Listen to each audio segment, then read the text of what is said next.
प्यारे बच्चों, हमने अभी तक अल्कोहल की केमिकल प्रॉपर्टीज कंप्लीट कर ली थी बेटा। आज अपन पढ़ने जा रहे हैं केमिकल प्रॉपर्टीज ऑफ फिनॉल। आज का हेडिंग आप डालिए अपनी नोटबुक में, chemical properties of phenol. Phenol का फॉर्मूला आप अच्छी तरह जानते हैं। फिनॉल की पर्टिकुलर फिनॉल की रिएक्शन है बेटा, फिनॉल इज एरोमेटिक कंपाउंड। साफ साफ दिख रहा होगा, लॉन पेयर चमक रहा है। फिनॉल एरोमेटिक कंपाउंड है और एरोमेटिक कंपाउंड की मेन रिएक्शन कौन सी है? वो 5 रिएक्शन है बेटा जो आपको हमेशा याद दिलाता रहता हूं मैं हर चैप्टर में, और वो है बेटा इलेक्ट्रोफिलिक सब्स्टिट्यूशन रिएक्शंस, वही नाइट्रेशन सल्फोनेशन। तो एरोमेटिक कंपाउंड की मेन रिएक्शन करने जा रहे हैं अपन electrophilic substitution reactions. Phenol is aromatic compound और एरोमेटिक कौन सी रिएक्शन देते हैं बेटा? कौन सी? अच्छी तरह से जानते हैं आप, इलेक्ट्रोफिलिक सब्स्टिट्यूशन रिएक्शन। प्यारे बच्चों, इलेक्ट्रोफिलिक सब्स्टिट्यूशन कहां होगा, इसका डिसीजन कौन लेगा? आपको बहुत अच्छे से कंसेप्ट में आपके 11th में भी अपन ने तैयार किया। रेजोनेंस स्ट्रक्चर आप बनाओगे तो क्या होगा बताइए। ये कैसा ग्रुप है? लॉन पेयर है। तो कैसा ग्रुप बेटा? Electron donating group. डोनेट करेगा रे बच्चों। कहां का चार्ज बढ़ेगा? ऑर्थो पोजीशन पर, पैरा पर और वापस ऑर्थो पर। और ये रेजोनेंस हाइब्रिड जब बनाओगे और आने वाला इलेक्ट्रोफिलिक सब्स्टिट्यूशन में अटैकिंग स्पीशीज कौन? इलेक्ट्रोफाइल। बोलो कहां जाएगा? तो सबको पता है कि फ्रॉम रेजोनेटिंग स्ट्रक्चर, वो पूरा बनाना पड़ता है। एग्जाम में क्वेश्चन ये दिया जाए तो आपको लिखना है कि ठीक है ना, फ्रॉम रेजोनेटिंग स्ट्रक्चर, तो पूरा रेजोनेंस बनाइए। फिर then we prove that it is ortho para directing towards electrophile. तो आपको डायरेक्शन मिल गया है, ऑर्थो पैरा डायरेक्शन।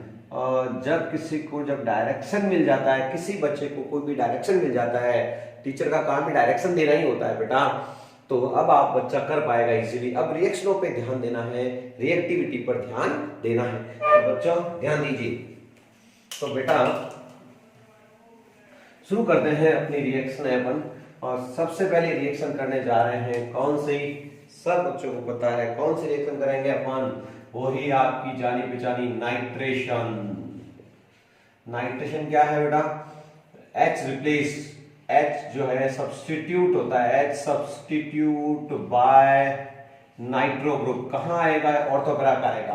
तो इसमें लिखिए when phenol react with, phenol react with dilute HNO3। अब इसको अंडरलाइन कर दें, एक्चुअली ज्यादा रिएक्टिव है तो इसमें चक्कर है रिएक्टिविटी का। डाइल्यूट में लगा आंसर आएगा, कंसंट्रेट में। डाइल्यूट में क्या होता है? पानी डाल देते हैं, कंसंट्रेशन कम कर देते हैं क्योंकि रिएक्टिव ज्यादा है, अच्छा डोनर है, रेजोनेंस ज्यादा है, ठीक है ना। तो dilute HNO3 gives ortho and para product, ortho and para nitrophenol. तो डाइल्यूट में भी देगा बेटा ये। तो देखिए रे बच्चों, ये आपके आ गया OH फिनॉल। फिनॉल की आप रिएक्शन कराने जा रहे हैं बेटा, किसकी प्रेजेंस में? डाइल्यूट HNO3 को अंडरलाइन कर दिया जाए। अब इसको ये पता हो चाहिए बच्चों को कि अच्छा नाइट्रो ग्रुप को खोल के ऐसे लिखते हैं। सबको पता है कि इसमें अटैक कौन करेगा? ये माइनस का NO2 प्लस। कहां कहा जाएगा? एक यहाँ और एक यहाँ। ऑर्थो पैरा का मिक्सचर है, नाइट्रेशन होता है HNO3 से। तो आराम से आप इसमें कर सकते हैं बच्चों। ये तो हो गया OH, ये ऑर्थो और पैरा का मिक्सचर प्रोडक्ट हमेशा मिलेगा बेटा। अब मुझे बताइए बच्चों, ऑर्थो और पैरा प्रोडक्ट आ गए, ऑर्थो एंड पैरा प्रोडक्ट। इसमें मेजर प्रोडक्ट कौन सा होता है बेटा? मेजर आपके हमेशा पैरा होता है। क्यों? सिमेट्रिक होता है, सिमेट्री ज्यादा होती है, दूर भी रहते हैं एटम, तो इसमें मेजर प्रोडक्ट है। अब ऑर्थो और पैरा का मिक्सचर आता है। अब यहाँ एक कंसेप्ट उन्होंने डाल दिया है, हाइड्रोजन बॉन्डिंग की पढ़ाई भी यहाँ डाल दी है। तो अब आपसे पूछा जाएगा कि एक क्वेश्चन यहाँ डाल देता हूं कि विच है हाईएस्ट हायर बॉइलिंग पॉइंट, किसका बॉइलिंग पॉइंट ज्यादा होगा? तो आपको याद दिला देता हूं नोट पॉइंट लगा करके। क्वेश्चन के अंदर पढ़ाई देखो, रिजल्ट की पढ़ाई यहाँ निकल गई है, वो भी बता देते हैं ज्यादा स्टेबल पैरा वाला क्यों है। तो नोट पॉइंट सारी चीज सिखा देगा। Boiling point of, boiling point of para nitrophenol, phenol is higher than ortho nitrophenol, ortho nitrophenol. क्यों बेटा, याद दिला दूं? ये लो साहब ऑर्थो नाइट्रोफिनॉल, ये फिनॉल का OH, और नाइट्रो को खोल के लिखना आपको आता है बच्चों अच्छी तरह से। याद दिला देता हूं, दो ऑक्सीजन के बीच में ये हाइड्रोजन सैंडविच हो जाती है। कौन सी हाइड्रोजन बॉन्डिंग है, याद दिलाइए बेटा, ये कौन सी है रे भैया? Intramolecular hydrogen bonding. कौन सी है? इंट्रा, याद करो, खुद में जुड़ जाता है। There is no association, no association. और जब एसोसिएशन नहीं होता है, संगठन में शक्ति होती है, जब संगठन ही नहीं है तो क्या होगा? बॉइलिंग पॉइंट लो होगा, लो बॉइलिंग पॉइंट, जल्दी ही बॉयल हो जाएगा, बॉन्ड जल्दी ब्रेक हो जाएंगे कि ये इंट्रा वाला कमजोर है। और जो जल्दी ब्रेक हो जाता है वो क्या होता है? मोर वोलेटाइल। वोलेटाइल किसको बोलते हैं बेटा? जिसकी वेपर बन बन के उठ जाएगी, फटाफट वेपर बनेगी। जब किसी का भाई देखना रे बच्चों, पैरा वाला, पैरा नाइट्रोफिनॉल में क्या है बेटा? ये दूर है नाइट्रो, तो ये इधर तो नहीं जुड़ेगा, लेकिन इसका भाई है, इसके साथ ये बना लेगा ये OH। ये देखिए इधर से जुड़ जाएगा दूसरे मॉलिक्यूल में। जब हाइड्रोजन बॉन्डिंग होती है बच्चों, तो उसको केमिस्ट्री में क्या बोलते हैं रे बेटा? Intermolecular hydrogen bonding. ये कौन सी हाइड्रोजन बॉन्डिंग है? Intermolecular hydrogen bond. और प्यारे बच्चों, ये इंट्रा को मजबूती कहलाता है कि यहाँ एसोसिएशन होता है, तो यहाँ लिख देंगे अपन due to association of molecules. Due to association of molecules its boiling point is high. Its boiling point are higher. Points are higher, exceptionally higher. तो बॉइलिंग पॉइंट थोड़ी ज्यादा हो जाते हैं बेटा, क्योंकि इंटरमॉलिक्यूलर हाइड्रोजन बॉन्डिंग आ जाती है।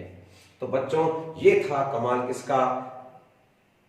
डाइल्यूट HNO3 का। What happens when we add the concentrate HNO3? Concentrate में अलग आंसर है बेटा, तो नोट पॉइंट्स में जाएगा, नोट पॉइंट नंबर 2 में जाएगा ये। तो वो क्या है देखते हैं। तो देखिए आप,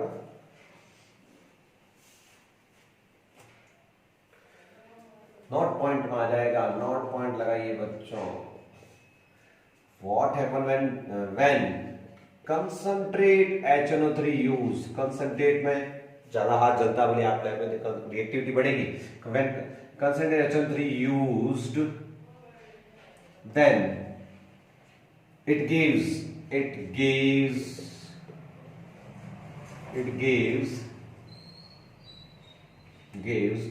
picric acid, important underline the common name picric acid as major product, as main product। तो पिक्रिक एसिड बनेगा जो मेजर प्रोडक्ट होगा। कैसे बनेगा? तो देखना बच्चों, ये है आपके फिनॉल। फिनॉल की रिएक्शन यदि आप बच्चा करवाता है कंसंट्रेट HNO3 से, तो क्या होगा? कंसंट्रेट HNO3 से तो ज्यादा मॉलिक्यूल्स कंसंट्रेट बनेगा, रिएक्टिविटी बढ़ती है, 3 मोल्स रिएक्शन करेंगे और 3 वाटर मॉलिक्यूल निकलेंगे। तो सारे ऑर्थो पैरा पे, मेटा पे तो जाना नहीं बेटा, सभी जगह ऑर्थो तो 2 है और पैरा, सभी जगह नाइट्रेशन हो जाएगा। यहां पर भी नाइट्रो ग्रुप आ जाएगा, यहां पर भी नाइट्रो ग्रुप, और यहां पर भी नाइट्रो, और 3H2O। 3 मोल्स लेंगे, एक जगह यहां से जाएगा, एक यहां से, एक यहां, तो 3 मोल्स ऑफ वाटर वहां निकल गए। वही वाले इधर लिखे, तो यहां लिखो चाहे वहां लिखो, एक ही बात है। और इसका यूपीसी नेम बोलिए आप, तो इसका यूपीसी नेम है 2,4,6 ट्राई नाइट्रोफिनॉल। और ये क्या है? ये एक्सप्लोसिव विस्फोटक सामग्री है ये, और इसका कॉमन नेम है पिक्रिक एसिड। ये एक तरह से बम है, छोटा सा घरेलू बम होता है, ठीक है ना। और कैसा है? एक्सप्लोसिव। एक्सप्लोसिव का मतलब ये होता है विस्फोटक पदार्थ है ये पिक्रिक एसिड। ओके, अब दुनिया का एसिड, ऐसा एसिड जो एसिड नहीं फिर भी एसिड, पिक्रिक एसिड। ऐसा क्या जादू है बेटा कि एसिड ग्रुप तो है नहीं, ये तो OH ग्रुप है, लेकिन ये नाइट्रो ग्रुप इसको क्या कर देते हैं? एसिडिक बना देते हैं। तो बच्चों आप आराम से इसका दुनिया का ऐसा एसिड जिसमें एसिड ग्रुप नहीं है फिर भी एसिड है, वो है पिक्रिक एसिड। इसका इफेक्ट दिखाऊंगे आपको, तो आपको पहले भी शायद दिखाया होगा, नहीं दिखाया हो तो देख लीजिए आप इसका इफेक्ट। ये देखो आप, nitro group electron withdrawing group है, इसमें जो है विड्रॉ करता है, एन डबल बॉन्ड ओ हो गया, यहां पर भी एन डबल बॉन्ड ओ, सब तरफ से लगे हुए हैं। और ये तो ये बेटा इसको खींचेगा, ये देखो इन दोनों से इलेक्ट्रोनेगेटिव ये अंदर से खींच लेगा, यहाँ पे इन दोनों से इलेक्ट्रोनेगेटिव ये है, यहां से ये विड्रॉ कर रहा है, यहां से ये खींचेगा ये अंदर से, तो यहाँ इलेक्ट्रॉन की कमी हो रही है, तो इस H+ की तो हालत खराब है ना, तो ये H+ जल्दी देगा, एसिडिक नेचर शो करता है। यह है पिक्रिक एसिड में नाइट्रो का इलेक्ट्रॉन विड्रॉइंग पावर दिखा सकते हैं अपने से, सब तरफ से खींच रहा है। तो बच्चों ये थी नाइट्रेशन। सेकेंड है बेटा हेलोजिनेशन। हेलोजिनेशन में अपन को कराना है ब्रोमिनेशन। हेलोजिनेशन में कौन सा रिएक्शन कराएंगे? ब्रोमिनेशन। ब्रोमिनेशन में भी रिएक्टिविटी का चक्कर है कि यदि आप नॉन पोलर सॉल्वेंट लेते हैं ठंडे ठंडे तो रिएक्शन भी ठंडी ठंडी, और वही वाली बात है रिएक्शन ठंडी ठंडी कैसे? Even phenol react with bromine water, water नहीं लेना बेटा, वाटर तो बोलो हो जाता है, bromine and CS2 chloroform, organic solvent ले लेते हैं, कोई ऑर्गेनिक सॉल्वेंट लैब के अंदर पड़े होते हैं, ध्यान रखना वो बहुत ठंडे ठंडे होते हैं, तो ब्रोमीन से जब रिएक्शन करवाता है बेटा तो प्यारे बच्चों ऑर्थो और पैरा ब्रोमोफिनॉल बनेगा। क्या बनेगा? Ortho para. आपको पता चल गया आज की पढ़ाई में सब ऑर्थो पैरा पे आएंगे, मेटा पे कोई नहीं आएगा, ध्यान करना। तो फिर याद होगा भी, तो ब्रोमिनेशन जब ब्रोमीन वाटर की प्रेजेंस में करवाते हैं, ब्रोमीन वाटर नहीं, bromine CS2 carbon disulphide, then it gives ortho and para product. फिर वापस वही not point, when not point क्या आएगा? When bromination occurs in presence of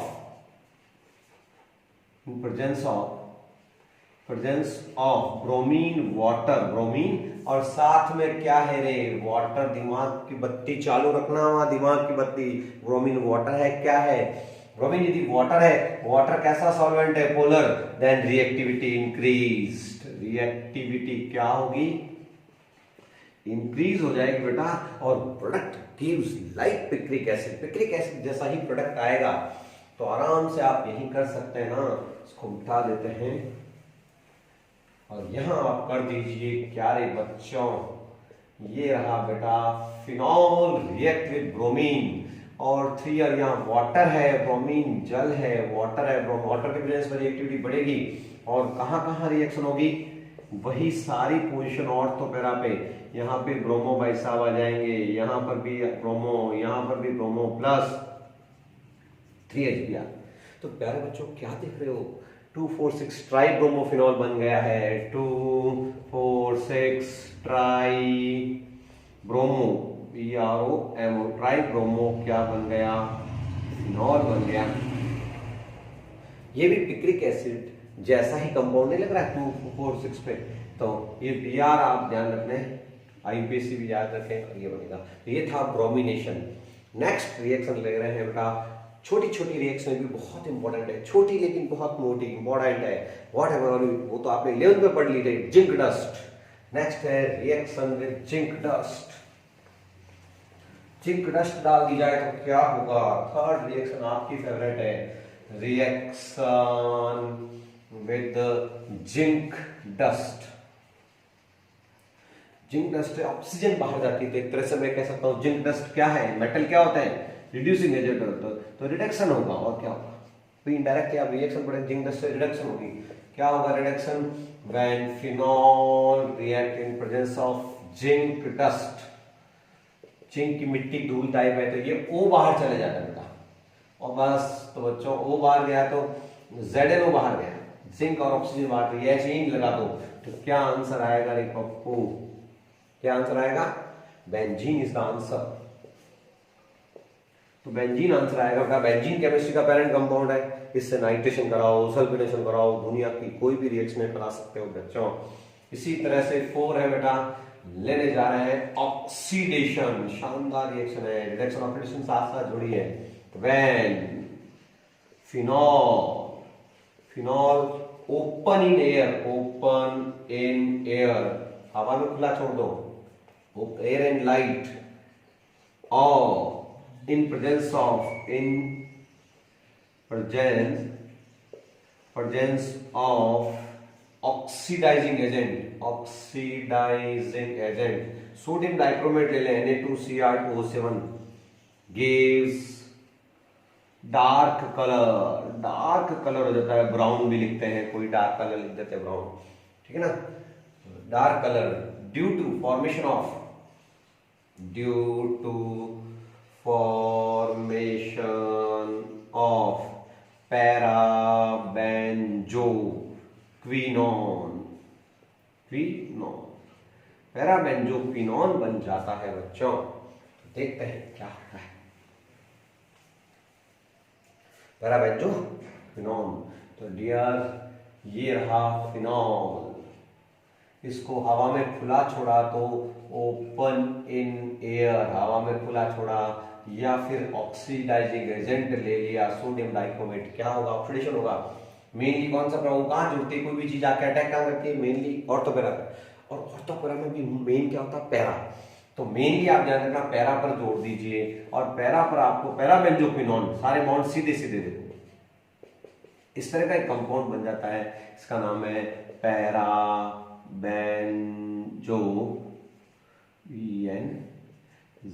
benzoquinone. तो प्यारे बच्चों पैराबेंजोक्विनोन बन जाता है बेटा, ये ध्यान रखने योग्य चीज है, ध्यान रखना है इसमें। अब नोट पॉइंट से और बढ़िया सी चीज समझ में आ जाएगी। ये रफ समझा देता हूं, ये कैसा है देखो इधर, ये रफ वर्क ही है, रफ वर्क समझना जरूरी है कि देखो ये बॉन्ड यहां शिफ्ट हुआ, ये बॉन्ड यहां शिफ्ट हुआ, और नया जो ऑक्सीजन यहां से ओ आ रहा है, ये वाला ओ ये ऐड हो रहा है, ये बॉन्ड यहाँ शिफ्ट हुआ, यहाँ का बॉन्ड यहाँ शिफ्ट होते ही आप देख लीजिए कन्वर्जन हो जाएगा अपना, ये बॉन्ड हाइड्रोजन चला जाएगा यहाँ से। तो बॉन्ड शिफ्टिंग है बेटा, अरेंजमेंट है, रीअरेंज होता है, एक तरह से रीअरेंजमेंट है। ये रफ वर्क दिमाग रखना कि ये बॉन्ड यहाँ शिफ्ट हुआ होगा, ये बॉन्ड यहाँ शिफ्ट हुआ होगा, ये बॉन्ड यहाँ शिफ्ट हुआ, जब जाकर के मामला ये बना। तो ये है इसका ऑक्सीडेशन। फिनॉल को हवा में खुला छोड़ दिया जाए तो क्या होगा। अब शानदार दो नेम रिएक्शनों की पढ़ाई है, गजब इंपॉर्टेंट है, दोनों नेम रिएक्शन है। फर्स्ट पढ़ेंगे राइमर-टिमन रिएक्शन। कौन सी? राइमर-टिमन रिएक्शन फर्स्ट पढ़ने जा रहे हैं बच्चों, नेम रिएक्शन है।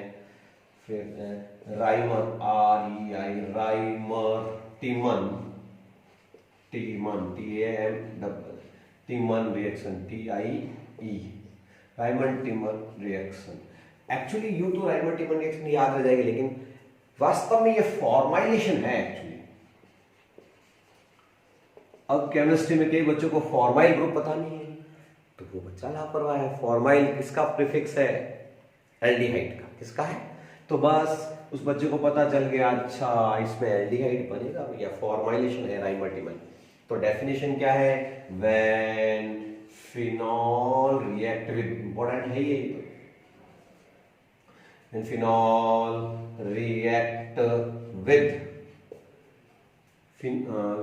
विद क्लोरोफॉर्म, क्लोरोफॉर्म का फॉर्मूला क्या है? CH3, and base. अब बेस कौन सा लेना है? कोई भी लो, KOH लो, इच्छा हो लेना, बेस है KOH, NaOH, कुछ भी। gives salicylic aldehyde, salicylic aldehyde बनता है। एल्डिहाइड लिखा है, देखो एल्डिहाइड फॉर्म में लिखना। रिएक्शन नॉन एज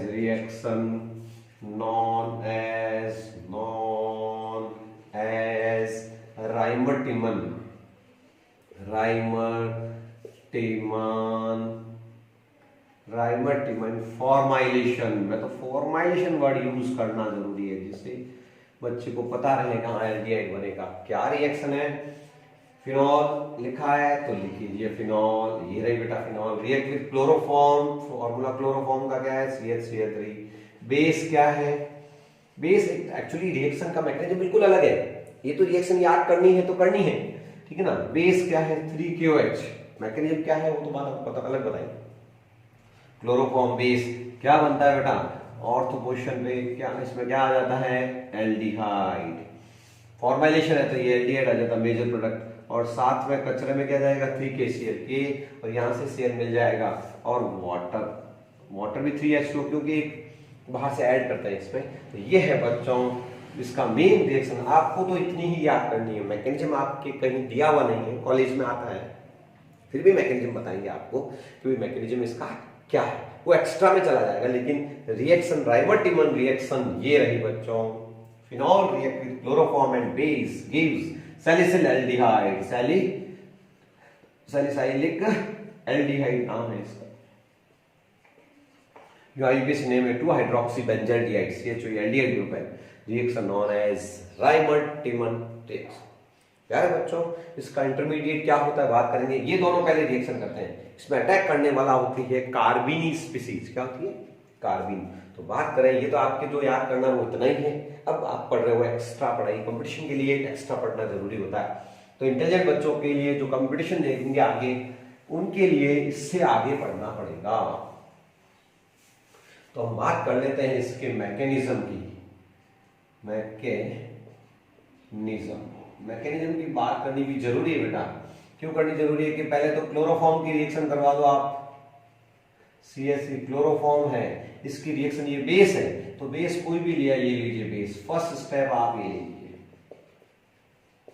ओके, इन दोनों से इलेक्ट्रोनेगेटिव कौन है, ये क्या बाहर जाएगा, वाटर। ये वाटर बाहर गया और क्या बना रे, ये आ गया इस पर माइनस, क्या स्टेबल है, ये 3 इलेक्ट्रोनेगेटिव लगे हुए भैया। तो Cl माइनस बाहर जाता है इसमें से, और क्या बन जाती है केमिस्ट्री का बाई रेडिकल, जिसको बोलते हैं डाइक्लोरोकार्बिन। कॉम्पिटिशन आया क्वेश्चन, राइमर-टिमन रिएक्शन कंप्लीट कैसे होती, तो थ्रू डाइक्लोरोकार्बिन।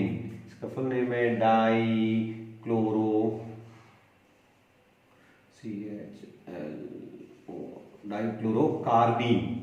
पढ़ा हुआ है अपने 11th में। कार्बिन क्या होता है, बाई रेडिकल, जैसे फ्री रेडिकल होता है सिंगल इलेक्ट्रॉन, इसमें बाई रेडिकल है। ये अटैक करता है बेटा फिनॉल पर। तो फर्स्ट स्टेप में तो बनता है डाई, और ये इलेक्ट्रोफाइल है, अच्छी तरह से मालूम, आपको याद दिला दूं, ये इलेक्ट्रोफाइल है। इलेक्ट्रोफाइल, ये अपडेट कंप्लीट नहीं है, ये ऐसा है जो दिखता तो न्यूक्लियोफाइल है पर है इलेक्ट्रोफाइल। बहुत ज्यादा कंपटीशन, IIT JEE मेंस में क्वेश्चन आता है बेटा ये। और सेकेंड स्टेप में ध्यान देना, सेकेंड स्टेप में क्या होता है, अटैक ऑफ कार्बीन। कार्बीन का फॉर्मूला डाइक्लोरोकार्बिन। कार्बीन का अटैक करवाएंगे, देखना हो बेटा कैसा अटैक होता है। देख लीजिए, ये है आपके phenol. Okay, phenol orthogonal acting है, ये इलेक्ट्रोफाइल है, आपको न्यूक्लियोफाइल लग रहा होगा। अब मैं यहाँ अटैक करवाना चाहता हूँ तो यहाँ इलेक्ट्रॉन ले जाऊंगा, यहाँ पॉजिटिव चार्ज आएगा, नेगेटिव आएगा, नेगेटिव पे अटैक कर देगा ये। तो क्या बना, इधर से कुछ किया नहीं, यहाँ पॉजिटिव आया, यहाँ H खुल गया, यहाँ CCl2 अटैक कर दिया, ये इसको ऊपर नहीं छेड़ना आपने। ओके, अब बताना मुझे कि इसमें जो है ये H+, अब बेटा क्या करो कि इसका प्रोटोनेशन डिप्रोटोनेशन करो। यहां से H+ को, ये H+ बाहर जाएगा, यहां से बाहर निकालो और वापस यहीं पे जोड़ दो, यहां से निकल के इसको यहां भेज दो, तो ये बॉन्ड भी वापस आ जाएगा यहाँ पे, कोई दिक्कत नहीं है। तो ये देख लीजिए, ये फिनॉल लिख दिया ऊपर, उसके बाद में इसको ये ले लिया, ये बॉन्ड यहां से कर देंगे, यहाँ बॉन्ड आ गया वापस, और ये बन गया CHCl2, कोई दिक्कत नहीं है। अब अपन बेस के मॉलिक्यूल लेंगे दूसरा, तो यहां तक तो मेरे हिसाब से दिक्कत आई नहीं है बेटा। अब ऊपर चलते हैं आगे, CCl2 हो गया, एक बेस का मॉलिक्यूल तो पहले काम आ गया, तब यहाँ 2 KOH के मॉलिक्यूल्स काम आ जाएंगे। 2 KOH कैसे रिएक्शन करवानी है, तो आराम से आप देख सकते हैं, ये Cl और ये Cl, ये KOH, ये KOH, बाहर क्या जाएंगे KCl, क्या जाएंगे KCl। तो क्या बन गया रे बच्चों, ये OH, ये CH और OH OH, एक कार्बन पे 2 OH कभी नहीं रहते, इलेक्ट्रोनेगेटिव ज्यादा है, यहाँ से पानी निकाल दीजिए और फाइनल प्रोडक्ट आपके पास रेडी है। तो प्यारे बच्चों फाइनल प्रोडक्ट क्या आएगा, एल्डिहाइड। तो बेटा ये एक्स्ट्रा में ही मैकेनिज्म है, हमने कॉलेज में जाके पढ़ी है इसको। तो मैकेनिज्म ध्यान रखना है कि हाँ अटैकिंग स्पीसीज का IIT में भी आया है, तो ये आया है कि इस रिएक्शन में अटैकिंग स्पीसीज क्या है, ये IIT का क्वेश्चन भी है बच्चों। तो प्लीज ये थी कौन सी राइमर-टिमन रिएक्शन की केमिस्ट्री थी। नेक्स्ट रिएक्शन लेने जा रहे हैं कॉल्बे रिएक्शन। कौन सी रिएक्शन? कॉल्बे। तो प्यारे बच्चों नेक्स्ट रिएक्शन भी नेम रिएक्शन है, इंटरेस्टिंग है। कॉल्बे रिएक्शन, कॉल्बे इलेक्ट्रोलिसिस अलग है जो 11th में पढ़ा, ये कॉल्बे रिएक्शन है, कॉल्बे स्मिट बोलते हैं इसको। कॉल्बे रिएक्शन कहो चाहे इसको कोई टावर कह सकता है, Kolbe Schmitt, Kolbe Schmitt reaction के नाम। और वास्तव में वहां एक ट्रिक दी थी फॉर्माइलेशन, यहां एक ट्रिक है कार्बोक्सिलेशन, मतलब कार्बोक्सिलिक एसिड आएगा। तो बच्चों ये रिएक्शन वास्तव में क्या है? कार्बोक्सिलेशन। अरे भैया इंटेलिजेंट बच्चा इस वर्ड को समझेगा, हाँ यार कार्बोक्सिलिक एसिड बनेगा, फॉर्माइलेशन में फॉर्माइल ग्रुप बनेगा, तो एग्जाम में प्रोडक्ट बनाना भी याद आ जाता है उस बच्चे को। तो क्या है रिएक्शन, क्या है बेटा? व्हेन फिनॉल, जो भी नंबर आवे लगा देना इसका, जो भी नंबर लगाना, when phenol react with sodium and further react with carbon dioxide CO2 under reduced pressure, इसमें क्या प्रेशर बढ़ना नहीं चाहिए, तो प्रेशर को कंट्रोल रखता है। Under reduced pressure gives intermediate which on further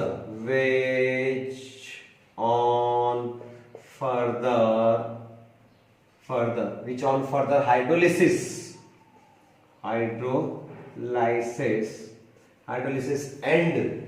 further hydrolysis भी होगा and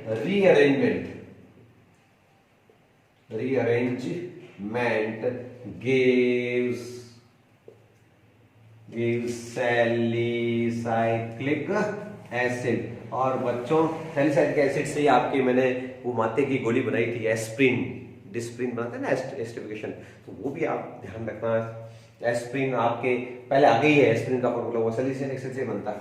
रिएक्शन बहुत ही आसान है। सबसे पहले तो आपके फिनॉल है तो इसका सोडियम सॉल्ट बनाना पड़ता है, पहले तो सोडियम से रिएक्ट चटके Na आ जाता है, याद हो तो सोडियम सॉल्ट बन गया ONA। इसकी रिएक्शन किससे करानी है? CO2 से। CO2 अंडर रिड्यूस्ड प्रेशर वैसा नहीं बढ़े रिएक्शन का, फिर ये CO2 ऐड हो जाती है, और CO2 का एडिशन क्या होता है? कार्बोक्सिलेशन होता है। तो बच्चों ये इंटरमीडिएट बनेगा, यहां से देखना O, लो जी O, फिर ये C, डबल बॉन्ड O, खोल दिया CO2 को O, C, ये हो गया Na, ये हो गया इंटरमीडिएट।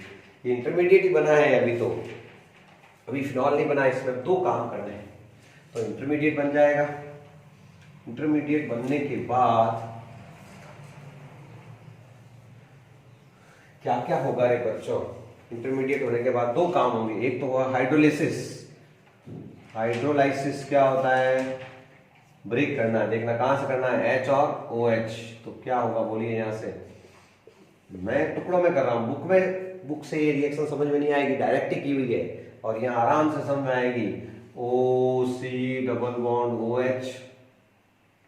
अब इसका रीअरेंजमेंट करवाना है, फाइनल लाना है, रीअरेंजमेंट करवाना है। कहाँ बेटा? ये बॉन्ड, ये ग्रुप यहाँ शिफ्ट करना, और यहाँ का H यहाँ शिफ्ट करना है, यहाँ से बॉन्ड ब्रेक हो जाता है। क्यों हो जाता है? ये इलेक्ट्रोनेगेटिव ज्यादा है, यहाँ से बॉन्ड ब्रेक करना है, इसको यहाँ लाना है, इसको यहाँ ले जाना है। तो आंसर आ गया आपके, बहुत ही जाना पहचाना प्रोडक्ट है, और इसका नाम बोलिए क्या है? Salicylic acid. सैलिसिलिक एसिड भी बोलते हैं हम, सैलिसिलिक एसिड बोलते हैं, सैलिसाइक्लिक जो भी है ऐसा। ये है बच्चों कार्बोक्सिलेशन। तो बहुत ही शानदार रिएक्शन थी फिनॉल की, जिंक डस्ट से कर ली, ऑक्सीडेशन कर ली, ओपोनिनेयर कर ली। मेरे हिसाब से फिनॉल की सारी रिएक्शन कंप्लीट हो गई जो NCERT का सिलेबस है। अब राजस्थान बोर्ड में फिनॉल को थोड़ा एक्स्ट्रा इनलार्ज किया हुआ है, तो वो हम आपको एक्स्ट्रा पढ़ा देंगे बाद में। बाकी शानदार फिनॉल की। अब ट्रिक है कि फिनॉल को बच्चे कहते हैं भूल जाता हूं, तो आप शॉर्ट ट्रिक से इसका चार्ट भी बना सकते हैं। तो अब देखो, इसको कैसे आज की पढ़ाई को रिवीजन करना हो तो 1 मिनट प्रतियोगिता होती है ना, 1 मिनट में इतनी रिएक्शनें लिखी, आपको ट्रिक से इसको याद कर सकते हैं। तो फाइनल एक रिवीजन चार्ट बनाना है। तो आज का रिवीजन चार्ट देखिए और उस पर अपनी क्लास को अपन खत्म करेंगे। तो बच्चों, अब है रिएक्शंस का रिवीजन। कोई बच्चे कहता है ना, तो कैसा मैं तो आगे बढ़ता हूं, पीछे भूल जाता हूं। तो ऑर्गेनिक को यदि भूलना नहीं है तो उस बच्चे को रिवीजन चार्ट बना लेना चाहिए। ये रहा रिवीजन चार्ट। रिवीजन कैसे करना है, फिनॉल को बीच में बिठा दीजिए आप और इसका पूजा करनी है आराम से। बीच में बिठा के इसकी गणेश टोपी करने वाली बात हो गई। पूजा क्या करनी है बेटा, बस रिएक्शन क्या क्या की 1 मिनट में सारी रिएक्शन याद दिला देता हूं। बताइए, डाइल्यूट HO, कौन सा directing, ortho para directing. Dilute HO3 से क्या आया था, उससे ऑर्थो और पैरा प्रोडक्ट आया था बच्चों। ऑर्थो और पैरा नाइट्रोफिनॉल बनी थी, याद आया। इसी तरह से सबके चार्ट। क्या होता है जब फिनॉल कंसंट्रेट HNO3 से रिएक्शन करेगा, ओहो भैया जी याद आ गया होगा, पिक्रिक एसिड बनेगा। क्या बनेगा रे भैया, पिक्रिक एसिड बनेगा। याद दिला देता हूं, क्या होता है जब ब्रोमीन CH2 से रिएक्शन करेगी वाटर से, क्लोरोफॉर्म से, तो ठंडा ठंडा कूल कूल, तो ठंडा ठंडा ही प्रोडक्ट बनेगा, यानी रिएक्टिविटी कम होगी और प्रोडक्ट क्या आएंगे, ऑर्थो और पैरा पर रिएक्शन होगी बेटा। लेकिन बच्चों यदि कंसंट्रेट ले लिया जाए, कंसंट्रेट कहां जरूरत है, यहां तो ब्रोमीन वाटर ले लें। Water is a polar reagent, polarity ज्यादा है वाटर की, तो इसमें क्या आ जाएगा, पिक्रिक एसिड आ जाएगा। पिक्रिक एसिड जैसा, पिक्रिक एसिड तो वो है, पिक्रिक एसिड जैसा प्रोडक्ट आ गया था। क्या होता है जब जिंक डस्ट डाली थी, याद करो, जिंक डस्ट से क्या बनी थी, बेंजीन बनी। तो 11th की रिएक्शन आपके क्या होता है, फिनॉल में जिंक डस्ट डालते हैं। क्या होता है जब क्लोरोफॉर्म और बेस से रिएक्शन करवाते हैं, तो आपने अभी लिखा था राइमर टिमन रिएक्शन होगी और सैलिसिल एल्डिहाइड बनेगा। क्या होता है जब CO2, पहले तो सोडियम से करवाते हैं फिर CO2 से करवाते हैं, तो क्या होता है, रीअरेंजमेंट होता है, रीअरेंज भी होता है और क्या बन जाता है, सैलिसाइक्लिक एसिड। और याद दिलाऊं, ऑक्सीडेशन भी तो किया था।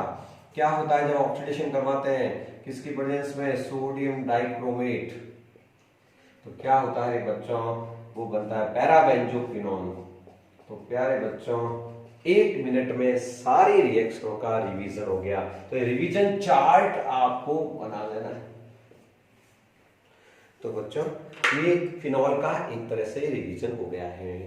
तो ऐसे आप चार्ट बना सकते हैं, डाइल्यूट से क्या होता है इससे, तो सारी फिनॉल की रिएक्शनों के आंसर्स आ जाते हैं। What happens phenol react with this, तो ये सारी रिएक्शनें सामने आ चुकी है।